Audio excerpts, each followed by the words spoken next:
So the movies that I loved the most growing up were actually movies that focused on this character who was the chosen one. I thought about characters like Luke Skywalker, who was like working on this desert planet as a farm boy, and then one day Obi-Wan, he comes along and says, like, you're going to be pretty much the savior of the galaxy, you know?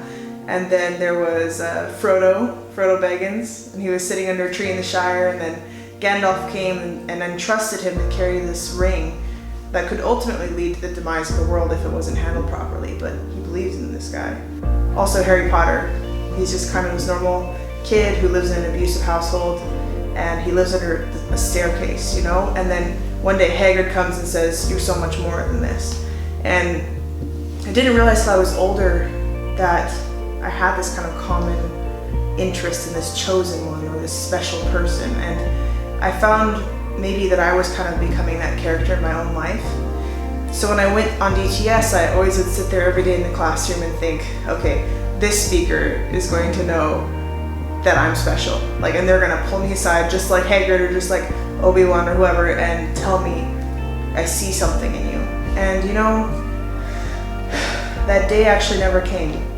Not like how I saw in the movies, at least. It wasn't until after I left DTS that I realized I was now carrying more of this understanding of who I was as Christa, as God's daughter, rather than what I was waiting for everybody else to call out at me.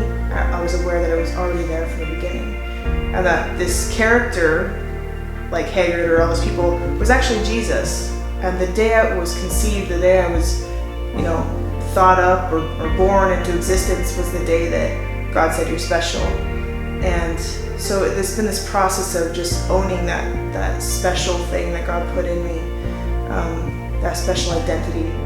On the school, that's also my heart, that the students coming in the door, they don't have to wait for somebody to come along and say, hey, you're special, or hey, there's a destiny, you know, like, and God has something good for your life, that they would know because God said it about them, that they're chosen. So on this school, that's my hope, that there would be this awakening of identity in each of the students coming in.